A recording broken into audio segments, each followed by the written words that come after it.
नमस्कार डिजिटल खबरीलाल बांगलाय आपनादेरके स्वागत। आमी सहेली आपनादेर संगे। नाम ना नियेई तृणमूल विधायकदेर क्लास निलेन अभिषेक बंदोपाध्याय। तबे कि कारणे एबं केन सेई विषये किन्तु एखन आलोचना करब। आरजे करे घटे जावा निंदनीय अपराध तारपरेई कर्मबिरतिर डाक देय चिकित्सकरा। सेई कर्मबिरति एखोनो पर्यन्त चलছে। जे आंदोलने तारा बसेছে, चिकित्सकरा नेमेছে, সেই आंदोलन ক্রমশই জোরালো রূপ ধারণ করছে। সেই আন্দোলনরত চিকিৎসকদের সম্পর্কে বিতর্কিত মন্তব্য করতে শোনা যায় তৃণমূলেরই দুই বিধায়ককে, এবং তারপরেই উত্তেজনার পারদ চড়তে শুরু করে। তোলপাড় হয়ে যায় সমগ্র দেশে। আরজি করের এই ঘটনার পরেই প্রবল চাপের মধ্যে রয়েছে ইতিমধ্যেই তৃণমূল শিবির। তবে তার মধ্যে তৃণমূলের দুই বিধায়ক দ্বারা এরূপ মন্তব্য, এই বিতর্কিত মন্তব্যের কারণে আরও যেন অস্বস্তি বাড়িয়ে তুলল তৃণমূল শিবিরের, এবং সেই বিতর্কিত মন্তব্যে তীব্র প্রতিবাদ জানাতে দেখা গেল তৃণমূলেরই সেনাপতিকে, তৃণমূলের সর্বভারতীয় সাধারণ সম্পাদক অভিষেক বন্দ্যোপাধ্যায়কে, যিনি ডায়মন্ড হারবারের এক সাংসদ। সোমবার রাতে নিজের এক্স হ্যান্ডেলে এই তৃণমূলের দুই বিধায়কের নাম না নিয়েই তিনি যেন ক্লাস নিলেন। এক্স হ্যান্ডেলে লিখে পোস্ট করলেন তিনি ঠিক কি লিখেছেন সেটি জেনে নেওয়ার আগে শুনে নেব তৃণমূলের দুই বিধায়ক তথা উত্তরপাড়ার তৃণমূল বিধায়ক কাঞ্চন মল্লিক এবং সোনারপুর দক্ষিণের তৃণমূল বিধায়িকা লাভলি মৈত্র কি মন্তব্য করেছেন শোনাবো আপনাদেরকে। কসাইতে পরিণত হচ্ছে দিনের পর দিন ডাক্তাররা। এরপর দিন আন্দোলনের নামে মানুষকে গরিব মানুষ যারা চিকিৎসার জন্য আসে, যারা গ্রাম বাংলা থেকে আসে, যারা প্রান্তিক এলাকা থেকে আসে, যারা চিকিৎসা করার ক্ষমতা নেই প্রাইভেট হসপিটালে গিয়ে, আজকে তারা মৃত্যুর সঙ্গে পাঞ্জা লড়ছে, তাদের কোনো চিকিৎসা হচ্ছে না। এরা মানবিক, এরা মানুষ। কসাইতে পরিণত হচ্ছে দিনের পর দিন ডাক্তাররা। কসাইতে পরিণত হচ্ছে দিনের পর দিন ডাক্তাররা। আমাদের গণতান্ত্রিক দেশ, সবাই নিজেদের সার্বভৌমত্ব, যে যার মন্তব্য যে যার কাজ করতে পারেন। সবাই যেরকম অনেকেই শুনছি সরকারি দুর্গাপুজোর অনুদান নেবেন না বলেছেন, সেটা তাদের ব্যক্তিগত মতামত, ব্যক্তিগত সিদ্ধান্ত। ভালো, তা যারা কর্মবিরতি করছেন শাসক দলের বিরুদ্ধে বা বলছেন, তারা সরকারি বেতনটা নিচ্ছেন তো না নিচ্ছেন না? মানে আমার প্রশ্ন, বোনাস টোনাস যে হয় তো সরকারি, সেটা নেবেন তো না নেবেন না? মানে আমি এমনি প্রশ্ন। আচ্ছা ধরুন যারা বলছেন এই আমাদের সেটা নিজেদের চারিদিক থেকে, তারা যারা সরকারি কোনো পুরস্কার বা ইত্যাদি নিয়েছিলেন, তারা ফেরত দেবেন? বলুন, ফেরত দিয়ে দিচ্ছে। শাসক শিবিরের বিরুদ্ধে আন্দোলনরত যে সমস্ত চিকিৎসকরা রয়েছেন তাদেরকে তিনি প্রশ্ন তুললেন যে সরকারি বেতন এবং যে বোনাস দেওয়া হয় সেই বোনাস তারা নেবেন কি নেবেন না। এবং অপরদিকে সোনারপুর দক্ষিণের তৃণমূল বিধায়িকা লাভলি মৈত্র জানাচ্ছেন, তিনি বলছেন ডাক্তাররা কসাইতে পরিণত হচ্ছে, কসাইয়ের সঙ্গে তুলনা করছেন ডাক্তারদেরকে। এই বিরূপ মন্তব্যের পরেই তাদেরকে বিতর্কের শিকার হতে হয়। এমনকি সমাজ মাধ্যমে সাধারণ মানুষ থেকে শুরু করে বহু ডাক্তার ইতিমধ্যেই নিজেদের ক্ষোভ উগরে দিয়েছেন এই দুই তৃণমূল বিধায়কের উপরে। বলা চলে রীতিমতো কটাক্ষ করেছেন তারা। এছাড়াও কাঞ্চন মল্লিক, তিনি উত্তরপাড়ার তৃণমূল বিধায়ক হওয়ার আগে পূর্বে তিনি একজন অভিনেতা।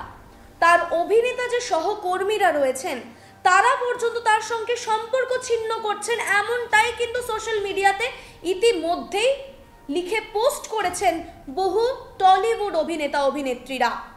সুতরাং এর থেকে ছবিটা রীতিমতো স্পষ্ট যে এই দুই তৃণমূল বিধায়কের বিরূপ মন্তব্যের কারণে তারা যে বিতর্কের শিকার হয়েছেন, তাদেরকে রীতিমতো কটাক্ষ করছে সাধারণ মানুষ। এই বিতর্কিত মন্তব্যের পরেই পরিস্থিতি জটিল হতে শুরু করেছে, এবং এই পরিস্থিতিতে লাগাম কষার জন্য মাঠে নেমেছেন স্বয়ং অভিষেক বন্দ্যোপাধ্যায়। তিনি সোমবার রাতে নিজের এক্স হ্যান্ডেলে লিখে পোস্ট করেছেন যে আন্দোলনরত চিকিৎসকদের সম্পর্কে কোনো রকম আজে বাজে মন্তব্য চলবে না। তিনি রীতিমতো নাম না নিয়েই ওয়ার্নিং দিয়েছেন তৃণমূলের বিধায়কদের। অভিষেক বন্দ্যোপাধ্যায় সরাসরি নাম না নিলেও রাজনৈতিক মহলের মতে এই যে লজ্জাজনক মন্তব্য করতে শোনা গেছে তৃণমূলের দুই বিধায়ককে, তিনি এই বক্তব্যেরই তীব্রভাবে প্রতিবাদ করেছেন এবং সেই দুজন তৃণমূল বিধায়ককে ওয়ার্নিং দিয়েছেন এবং এই ওয়ার্নিং এর মাধ্যমে তিনি বাকি সমস্ত যে নেতা কর্মীরা রয়েছে তাদেরকেও কিন্তু সতর্কবার্তা পৌঁছে দিয়েছেন ইতিমধ্যেই। তবে এই ওয়ার্নিংই বা তিনি কেন দিলেন সেই নিয়ে ব্যাখ্যা দিয়ে তিনি লিখেছেন, তিনি এক্স হ্যান্ডেলে লিখছেন যে সকলের প্রতিবাদ এবং মত প্রকাশ করার অধিকার আছে, তারা নিজ নিজভাবে করে থাকে এবং সেখান থেকেই বিজেপি শাসিত রাজ্যগুলোর থেকে বাংলাকে আলাদা করা যায়। এই ক্ষেত্রে এরূপ মন্তব্য করে অভিষেক বন্দ্যোপাধ্যায় কিন্তু বিজেপিকেও আক্রমণ করেছেন, তীব্রভাবে তুলোধনা করলেন। তিনি আরও লিখেছেন যে তাদেরকে এখন জোটবদ্ধভাবে একসঙ্গে মিলে কাজ করতে হবে, যাতে এই যে নিন্দনীয় ঘটনাটি ঘটেছে আরজি করে, এমন ঘটনা আর দ্বিতীয়বার যেন না ঘটে। আরজি করের ঘটনার প্রথম থেকেই অভিষেক বন্দ্যোপাধ্যায়কে আন্দোলনরত চিকিৎসকদের হয়ে অর্থাৎ আন্দোলনকারীদের হয়ে কিন্তু কথা বলতে দেখা গেছে। এমনকি তিনি জানিয়েছেন যে তাদেরকে এখন জোটবদ্ধভাবে দলগতভাবে কাজ করতে হবে, যাতে যে ঘটনা, যে নিন্দনীয় ঘটনা ইতিমধ্যেই আরজি করে ঘটে গেছে, সেই ঘটনা যেন দ্বিতীয়বার আর না ঘটে। আরজি করের এই ঘটনার প্রথম থেকেই অভিষেক বন্দ্যোপাধ্যায়কে আন্দোলনরত চিকিৎসকদের হয়ে তথা যারা আন্দোলনকারী তাদের হয়ে কথা বলতে দেখা গেছে। এমনকি এই ঘটনার পর থেকেই তৃণমূলের অন্দরে দ্বন্দ্ব চলছে, এমনটাও কিন্তু বারংবার প্রকাশ্যে এসেছে। কারণ দলের একাংশ যখন বিচ্ছিন্নভাবে এই নিন্দনীয় ঘটনার তীব্রভাবে প্রতিবাদ জানাচ্ছিলেন, নিন্দা করছিলেন, সেখানে তৃণমূলেরই বাকি একাংশকে কিন্তু সেই বিষয়টি নিয়ে সমালোচনা করতেও দেখা গেছে। এমনকি সূত্র মারফত খবর পাওয়া গিয়েছিল অভিষেক বন্দ্যোপাধ্যায় ঘনিষ্ঠ মহলে জানিয়েছিলেন যে শাসক শিবিরের নেওয়া যে সমস্ত পদক্ষেপ তার সমস্তটাই ভুল।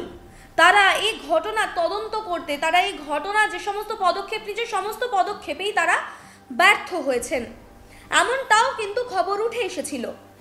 এমনকি এরপরে জল্পনাও সৃষ্টি হয়েছিল যে রাজনৈতিক মহল প্রশ্ন করেছিলেন যে যেভাবে অভিষেক বন্দ্যোপাধ্যায় আন্দোলনকারীদের হয়ে কথা বলছেন, তাহলে কি অভিষেক বন্দ্যোপাধ্যায় অন্য কোনো বড়সড় পরিকল্পনা করছেন, এমনটাও কিন্তু প্রশ্ন উঠেছিল। তবে এখন নজর রাখার বিষয়, অভিষেক বন্দ্যোপাধ্যায় নাম না করে যেভাবে ওয়ার্নিং দিলেন তৃণমূলের দুই বিধায়ককে, এমনকি তৃণমূলের বাকি নেতা কর্মীদেরকে যেভাবে সতর্কবার্তা ইতিমধ্যেই তিনি তার এক্স হ্যান্ডেলে পোস্টের মাধ্যমে পাঠালেন, তারা কতটা সতর্ক হয় এখন এটাই কিন্তু দেখার বিষয়। এবং নজর থাকবে আমাদের লালবাজারের দিকেও, কারণ সেখানে অবস্থান বিক্ষোভে বসেছিলেন জুনিয়র চিকিৎসকরা।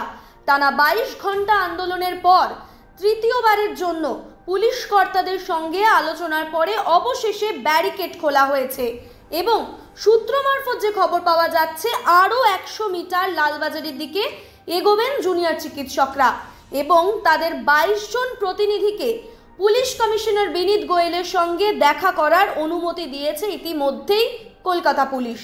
তবে এবার চিন্তার বিষয় যেটা থেকে যাচ্ছে যে এর পরবর্তী পরিস্থিতিটা কি হতে চলেছে। নজর থাকবে আমাদের, আর আপনার নজর থাকুক ডিজিটাল খবরের পর্দায়। খবর আপনাদের, নজর আমাদের।